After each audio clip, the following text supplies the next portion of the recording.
बाबा, आप रुक जाइए, मौसम बहुत ज्यादा खराब है। मुझे तो समझ नहीं आ रहा। ये दिन पर दिन मौसम खराब होता जा रहा है। अगर ऐसे ही चलता रहा तो मजदूरी नहीं कर पाऊंगा और घर में खाने को एक दाना तक नहीं आ पाएगा। तभी बहुत तेज आंधी तूफान चलता है। अरे देखो जरा देखो, कितनी तेज तूफान चल रहा है। अरे महेश बेटा, तू झोपड़ी के ऊपर तिरपाल तो लगा कर आया था ना? हाँ बाबा, लगा दी थी तिरपाल। और उसके ऊपर तूने ईंटें रखी थी या नहीं? बाबा, ईंट रखना तो मैं भूल गया। महेश के इतना कहते ही झोपड़ी के अंदर बारिश की वजह से पानी टपकना शुरू हो जाता है। हे भगवान महेश, तूने ये क्या किया? तुझे मैंने कहा था बारिश और तूफान तेज है, तुझे ईंटें रख देनी चाहिए थी। मुझे लग रहा है कि तिरपाल उड़ गई। चल चल मेरे साथ चल। अब तुझे मेरे साथ भीगते हुए मेहनत करनी होगी, नहीं तो पूरे घर में पानी ही पानी भर जाएगा। देवेश इतना बोल ही रहा था कि घर के अंदर वाकई छत से पानी टपकने लगा। हाँ पिताजी, आप सही कह रहे हो, चलो चलते हैं जल्दी से। दोनों बाप बेटा बारिश में बाहर निकलते हैं और झोपड़ी की छत पर तिरपाल को सही से लगाना शुरू कर देते हैं। अरे बेटा, ईंट को अच्छे से रखना, कहीं ईंट गिर न जाए। ठीक है पिताजी, सही सही रखूंगा। महेश इतना कहकर अच्छे से ईंट से तिरपाल को दबाने लगता है, जिससे छत ढक जाती है और झोपड़ी में पानी टपकना बंद हो जाता है। लेकिन इसी के चलते हुए बेचारे दोनों के दोनों बहुत बुरी तरह भीग जाते हैं। अरे चलो बेटा, बहुत ठंड हो रही है, बाहर घर में चलते हैं। चलो, बरसात में मौसम बिल्कुल ठंडा हो गया है। हाँ पिताजी, आपने बिल्कुल सही कहा, चलिए। जब दोनों बाप बेटा घर के अंदर आ जाते हैं तो मेघा उन्हें सूखा कपड़ा देती है और अपना शरीर पोंछने के लिए कहती है। आप लोग अपना शरीर पोंछ लो और सूखे कपड़े पहन लो, नहीं तो ठंड लग सकती है। मेघा के दिए हुए कपड़े दोनों पहन लेते हैं। तभी बीमार शकुंतला बिस्तर पर पड़ी हुई मेघा से कहती है। अरे बेटी, तूने खाने के लिए कुछ बनाया नहीं? माँ, मैं बारिश के रुकने का इंतजार कर रही हूँ। घर के अंदर खाना कैसे बनाऊंगी? सारे में धुआं ही धुआं हो जाएगा।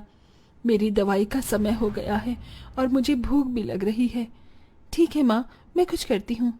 मेघा अपने सिर पर एक सफेद कट्टा रखकर बारिश से बचते हुए बाहर से कुछ ईंटें लाकर घर के अंदर ही छोटा सा चूल्हा बना लेती है और उसी पर खाना बनाना शुरू करती है। अरे बेटी, पूरे घर में धुआं ही धुआं हो गया है। पिताजी, खाना बनाना भी तो बहुत जरूरी था। मेघा जैसे तैसे करके जल्दी जल्दी खाना बना लेती है। वो खाने में नमक मिर्च वाले चावल ही बना पाती है। माँ, माँ उठो, ये लोग खाना खा लो। शकुंतला मेघा के हाथों से खाना खाती है। शकुंतला के पूरे शरीर को पैरालाइज हुआ था, जिसके कारण ना तो वो हिल सकती थी और ना ही वो उठ सकती थी। मेरी प्यारी बेटी, इतनी कम उम्र में तेरे ऊपर कितनी जिम्मेदारी आ गई। हम गरीबों का कुछ नहीं हो सकता है। इस गरीब झोपड़ी के अंदर हम कैसे कैसे दिन देखते हैं।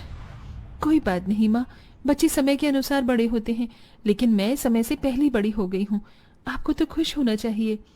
मैं तो इस कदर लाचार हो गई हूँ कि तेरे सर पर हाथ रखकर तुझे आशीर्वाद भी नहीं दे सकती बेटा। शकुंतला की आंखों से आंसू निकल रहे थे। मेघा उसके आंसू पोंछकर अपनी मां को हौसला देती है, जिसके बाद वो अपने भाई और पिता के साथ बैठकर खाना खाती है। बारिश होती ही रहती है, लेकिन बारिश रुकने का नाम ही नहीं लेती।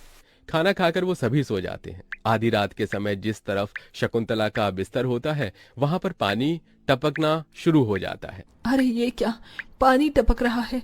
मेघा, मेघा, लगता है सो गई। अब मैं क्या करूं? ये पानी तो धीरे धीरे टपकता ही जा रहा है। शकुंतला रात भर अपने ऊपर टपकते हुए पानी को ऐसे ही झेलती रहती है, जिसकी वजह से सुबह तक उसके पूरे शरीर में बुखार फैल जाता है। अरे, अरे ये क्या माँ, आपको तो बहुत ही बुखार हो गया है। रात भर ये झोपड़ी की छत टपकती ही रही। मैंने तुम्हें उठाने की कोशिश की, लेकिन तुम्हारे तक आवाज नहीं गई। ये सुनकर मेघा को बहुत अफसोस होता है। वो सूखे कपड़ों पर अपनी मां को सहारा लगाकर लिटा देती है और उनके कपड़े भी बदल देती है। लेकिन तभी अचानक से गांव में बाढ़ आ जाती है। अरे अरे ये क्या हो, यहाँ तो पानी भर रहा है। अरे लगता है गांव में बाढ़ आ गई है। अरे हम लोग क्या करें? अरे बेटा महेश, अरे भाई, अपनी माँ को कंधे पर उठा, नहीं तो हम सभी बह जाएंगे। अरे पानी में कोई जुगाड़ करता हूँ बेटा। देवेश फौरन घर के बाहर जाता है। जहां वो आसपास देखता है, उसे एक रेडी दिखाई देती है। देवेश उसे लेकर आता है, जिस पर शकुंतला को लिटा देता है। अरे चारों तरफ पानी ही पानी हो रहा है, हमें अब यहाँ से जाना होगा, नहीं तो पानी में हम डूब जाएंगे। तभी अचानक से उनकी झोपड़ी पानी में डूबकर बह जाती है। हमारी